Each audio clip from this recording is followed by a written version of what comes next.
iCabinet yeZulu. Once again ngiyabonga amadoda ukuthi nihloniphe isikhathi sizohlangana. Awusibonge neathayi. Hey, sale sayithola nathi ingubo ezimhlophe. Sibuye kuPetru okuyena ke osilwele ukuthi nathi size siyithole kwazise phela beqoka umntakabani oMichael no Gabriel benqwahe nazo zikhona njalo ku wardrobe ligcwele ithempini sesayithola ke nathi siyabonga kakhulu Petru usikhombisile ukuthi hayi uyindoda esingayethemba kazi basekwenze njani usuphika inkosi wena waphela uyathembeka uyabona ngiyadlala ngiyayisho kodwa sibuye kakhulu endoda yamadoda siyabonga siphinde samukeleke phakathi kwethu sine guest namhlanje awusuka amadoda insizwa le eyahlala phakathi emphandini weingonyama ngithe ayisondele namhlanje ngoba fanele sidiscuss le ndaba yakhe yamabhubesi insizwa ngithi Daniel siyakwamukela mfowethu lapha kwiCabinet yeZulu ngifuna nje ke sixoxe kwenze njani ngalo Samson hey wena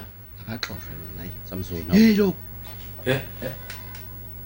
hawu yini manje wajula kangaka kwenze njani yini lengaka manje uyicabangayo wena la sibigubulele namhlanje ujulile awukho nokuba khona lapha ingqondo yakhe ayikho la kwenze njani ngempela ayi bafethu yazi mina njoba ngithule nje ngicabanga indaba le story sale child bethu yabo mhlambe ningangisiza nina njengabantu abazi iBhayibheli yabo futhi ngizwa kuthiwa abanye beni balibhalela ngazi yabo ngizwa kanjalo kodwa cela ukubuza bafethu ukuthi ngalesikhathi kuthiwa mina ngangigidle nale yathekile kwakungobani ikhathi lo yasibhedlela sefuna ukuphika sazelaphi thini cha manini bafethu hayi msana ukulwa nami yabo ukuthi ngifuna ukunderstand ngoba mina fethu angisibambe lesa story kuzibe manje yabo ukuthi mina fethu ngagidle emathangeni alo yakhwini ayingeke bafethu mina ngangibhizi ngamalela langa fethu engangibhizi kafethu ngalela langa mina ngiyenze leyo nto leyo yabo nje ucabanga umsangano akavume nje Samson hayi uzokusenza ingane wena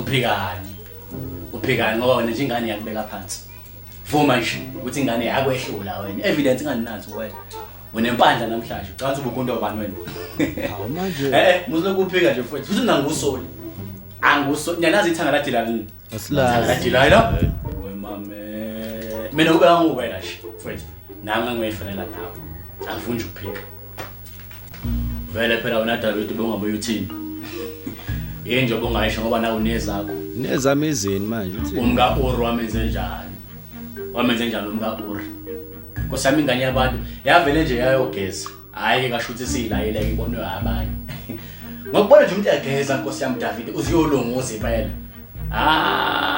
ayi suka vumani madoda ukuthi nje sifazane sanehlula wena no Samson sanehlula nje sifazane indaba yeni nje yaphela nyanga ngesifazane awu yini manje Abraham bethu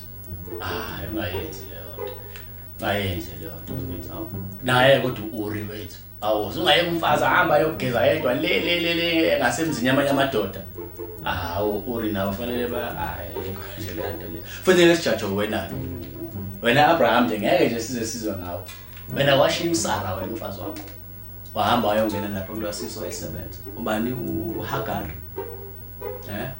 so nje please ngamanye sizwe ngabanye mhlawumbe imfunowa hayi wena awu kahleke phela awu uzovusa indaba ezindala kanti ngifuna sikhulume ngoDaniel lapha namhlanje insizwa lena insizwa ethandazayo insizwa umkhuleko kaze udlile namhlanje uDaniel phela anqena uvela fast nje avele nje abamba imfino ehlenyuka naye anqabe ngisho ukudla kwasetafuleni manje ngifuna ke sidingide le ndaba lena emadoda amanini ke nina vela nje kwi-Old Testament beniyidamuzela nje niyidamuzela ngesifazaneni into yini hawu hey wena hotsho nivula igate ungahangifaki mina lapho ungahangilingi nje habe hayi yazi into ebhlungu ukuthi uqinisile kwakwenze njani ngempela kuwena wedwa Mose phela siyayazi imigilingwane ye-Old Testament ukuthi amadoda ayebhizi kabishi ephansi phezulu wena ngikhumbula isizwe nangengane yakho nje ayodwa ke angikhumbuli ngoba phela siyazazi ingane zo-Abraham o-Isaac no-Ishmael ingane zikaNoah siyazazi oShem oJafet noHam uDavid siyamazi uAbsalom akikhulumi ke vele indaba kaSamson osiyami wahlulwa uDelilah wena kwenzakalanga ngiyakhumbula phela ugijimisa ingane kaJethro Kwaphelelaphi yinda kwenzakala ngempela. Uyahabona ke, uyabona ke. Phela mina insizwa hansi angithi ithi futhi angithi ithintisi afani na abanye. Manini amadoda asinaveze enye into ebengayinakile. Ake nimeni kancane nje ngoMose, sanohlupha uMose. Nina kanti kokwenzakalani kwiNew Testament? Kwakwenze njani ngabafazi ngempela? Angazi ngizwe nje. Nenenza kanjani? Hayibuza abanye ke la. Thina ayikho enye into esasiyazi. Sasilandela imvana nje la yakho. Sihlephula izinkwa, sinikeza abantu ukudla, sithandazela abantu. Sasibhizi kabi ke nje thina. Azingekho nje isikhathi sokunakana nabafazi. Wayekhona oyedwa engathi wayenesifo somopho, into enjalo nakhona wayengavumelekile esixukwini. Ngiyakhumbula nje engena impela ngendlovu yangena ezoyithintela nami nje impela ngangimgudluza. Kodwa nje indaba ukuthi ngize ngimnaka ukuthi wayenjani. Omunye wagcina ekhuluma naye imvana le ngasemfuleni, angazi kwakhiwa manje kanjani ngezwe sekuthiwa angazi bese wacela omunye wanqaba wagcina ecela omunye. Phela lapho indaba yabantu besifazane bese bayilabo sisiwe oMathane noLokhuzane noMaria labakalazana kuphela. Ngiyacabanga ukuthi ake ngingene nami kule njengomuntu osemdala. Number 2 nami phela nganginayo inkosikazi. Number 3 ngakwazi futhi ukuthembeka kuyena yedwa. Ngiyakhumbula ngeze ngimfake emkhunjini abantwana bami.